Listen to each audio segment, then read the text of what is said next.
Ils sont foutus. Pour transformer deux berlines Subaru en super bolides de rallye, deux figures légendaires mettent de côté leur lien fraternel.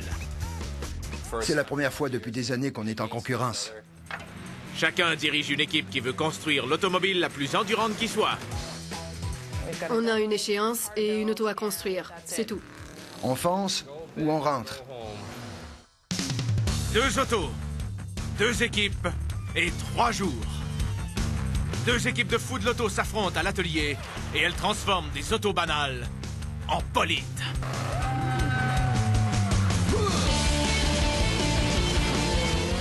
Tout cela sous l'œil avisé du champion de rallye Andrew Comrie Picard.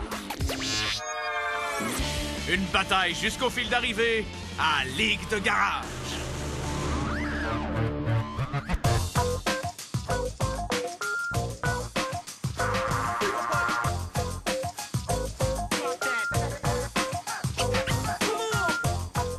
La Subaru Legacy, une familiale attraction intégrale bien conçue, parfaite pour aller du point A au point B. Mais la plupart des propriétaires de Legacy n'ont pas la moindre idée que c'est une grande voiture de rallye. Cette semaine, deux Legacy Turbo 91 identiques vont être transformées en autos de rallye. Mais laissons d'abord la parole à nos juges. On a une Subaru Legacy Turbo 91. Une belle auto. Qu'est-ce que t'en penses? Mais elle est en bon état, semble entretenue. Soulève le capot, on va voir ce qu'elle a dans le ventre. Ray Felice, champion de rallye, constructeur d'expérience et président de Rally Sport Ontario. Tout ce qui manque, c'est une batterie Subaru. Cette bagnole-là a passé sa vie chez le concessionnaire. Randy Zimmer, pilote de rallye depuis plus de 30 ans. Figure légendaire des circuits de rallye d'Amérique du Nord. Ray, sais-tu comment ouvrir ce coffre-là? Ça a l'air de quoi là-dedans? Assez grand, en fait. Mais il y a des trous dans le coffre. Je sais pas si c'est pour la ventilation ou pour un aileron supplémentaire. Je suis certain qu'ils vont les boucher. Cette auto est en moins bon état que la rouge. Elle est rouillée. Elle a eu la vie dure. C'est un bon point de départ. Parfait pour ce qu'ils veulent faire. On verra bien ce qu'ils vont nous présenter. Les Killer Bees, dont le nom s'inspire d'une classe d'auto de rallye, se sont connus sur les circuits de rallye, mais c'est la première fois qu'ils forment une équipe. À leur tête, un des meilleurs constructeurs et pilotes de rallye de l'Amérique du Nord. Frank, qu'est-ce que tu penses de l'auto? Elle a du potentiel. Traction intégrale, turbo, suspension molle à donner le mal de mer. Un bon point de départ. Frank Sprungel, vétéran du rallye depuis 20 ans, 6 fois champion du Canada, 4 fois champion pour l'Amérique du Nord. Avec son frère, il dirige 4-Star Motorsports. Les frères Sprungel, Audi Quattro, c'est le souvenir que tout le monde garde de nous. Le vacarme, les flammes dans les années 90.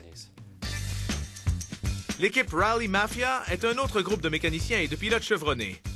Comme leurs rivaux, c'est leur première collaboration. L'équipe est dirigée par l'autre Sprungel du légendaire duo. Dan, qu'est-ce que tu penses de l'auto? Il n'y a rien qui cloche, donc on part d'une bonne base. On va remonter le moteur, la suspension, des parties de l'échappement, en faire quelque chose de très bien. Dan Sprungel, frère de Frank, copilote et partenaire de leur entreprise de rallye. Mécanicien gagnant de plusieurs championnats, Dan a participé à la construction d'autos parmi les plus compétitives. Les rallyes sont très durs pour les autos. S'il pleut, on continue. Peu importe, orage, tempête de neige, nid de poule, sable, gravier battu, il faut passer. Vous avez vu ce que vous avez pour travailler. Maintenant, les règlements. Vous avez 3 jours et un budget de 12 000 $. Le jour du jugement, vos autos doivent être prêtes. Elles vont être jugées d'après une grille de 60 points. 30 points pour la construction en vue du rallye, 15 points pour l'apparence et 15 points pour les ajouts de sécurité. Ensuite, on va sur le circuit et le gagnant du rallye remporte 10 points en prime. Killer Bees, qu'est-ce que vous en dites? On va la gagner, cette course.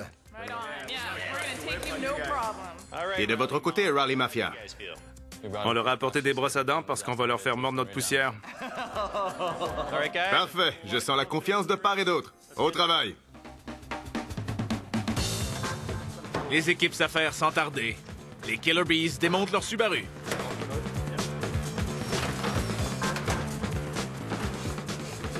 On attend que quelqu'un ouvre l'eau pour laver l'espace sous le capot. François Veilleux est un mécanicien qui connaît les autos de rallye dans leurs moindres détails. Le travail doit être fait rapidement et j'arrêterai pas tant que ce sera pas terminé. On sort simplement tout ce qu'il y a dans l'auto pour la transformer en véritable auto de course. Jen Orsay, journaliste, membre de l'équipe de rallye exclusivement féminine du Canada depuis 2 ans. On a une échéance et une auto à construire. C'est tout. ABS? Pour ceux qui ne savent pas conduire. Adios. Dès que l'auto sera lavée, on pourra s'attaquer à la mécanique. Nick Boucher, mécanicien, un des as du domaine, a fait partie de plusieurs équipes championnes. Quand on finit une étape parfaite, sans faute, sans erreur, on éprouve tout un rush. On est vidé à la fin. De l'autre côté de l'atelier, Rally Mafia démonte aussi son auto.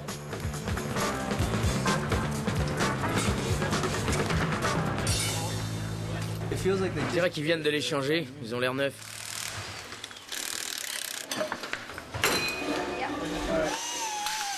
On déplace la conduite de frein pour enlever l'amortisseur. Il faut une suspension à grand déplacement. Quand on frappe une grosse bosse, il faut continuer. Mike Moore conçoit et fabrique des pièces d'auto de rallye à sa compagnie MSI. Soudeur et assembleur de talent, il vit de l'intensité de ce sport. On s'ennuie jamais. Une auto entre et en 20 minutes, on enlève la transmission, on en installe une nouvelle et l'auto sort. $1, excellent, au budget. On a trouvé une pièce d'$1 et un bouton. La chance, on espère. Élise Rassette, copilote montante qui a concouru à l'échelle nationale pour Suzuki Canada. Conceptrice graphique, elle concourt contre son ami Nick. C'est amusant d'être contre lui, mais c'est aussi une bonne chose, parce qu'on ne peut pas travailler ensemble au garage. On se dispute tout le temps. Il faut vider l'intérieur pour qu'on puisse commencer à construire quelque chose de convenable. Ben Dagenet, un des meilleurs régleurs de moteurs en Amérique du Nord. Mécanicien autodidacte, c'est un spécialiste de la commande informatisée des moteurs. La plupart du temps, il faut réparer les freins et remplacer la transmission en 45 minutes. Puis avec un peu de chance, on peut aussi laver l'auto. Même si les courses de rallye sont très compétitives, il y a un esprit de camaraderie et de respect entre les équipes, comme cela se voit rarement dans d'autres sports. Allez, on rentre à la maison. Hey Frank, on te l'a dit au début de rentrer chez toi. Pour t'éviter de perdre la face. De très bons pilotes, de très bons constructeurs, beaucoup d'expérience. Voilà ce qu'on associe au nom Sprungle. Frank s'y connaît en auto de rallye. Je concours habituellement avec mon frère, on forme une équipe. C'est la première fois depuis des années qu'on est en concurrence. Le problème, c'est qu'il me connaît et que je le connais. Mais j'ai un avantage, je suis un peu plus rapide. Pour gagner, les deux équipes doivent accroître la puissance de leur auto. Elles ont opté pour des stratégies différentes. On va mettre un gros turbo et un refroidisseur. Est-ce que la transmission va tenir? Ça devrait. Ma crainte, c'est que le moteur flanche pendant la course. En somme, on change le cerveau de l'auto pour un cerveau capable de multitâches. Ordinateur de bord Subaru, poubelle. Pas assez fort pour nous, ça. Il gère l'information et on peut changer les signaux qu'il renvoie au moteur. On aimerait bien changer les principales composantes mécaniques aujourd'hui et que la voiture roule de nouveau. Les Killer Bees sortent laver le compartiment moteur et le dessous de leur auto avant de se mettre au travail. Mais l'autre équipe peut profiter de leur absence pour conspirer. On a une arme secrète. On veut rien partager, on veut pas d'espions. Je connais mon métier, mieux que tout le monde. Mark connaît son domaine, puis Dan aussi. On forme un groupe d'experts. Cette auto-là va être rapide, puis elle va être meilleure. C'est la première journée à l'atelier. Dans 3 jours, ces deux équipes doivent être prêtes à s'affronter lors d'un rallye des plus exigeants. Les deux équipes ont opté pour des approches différentes.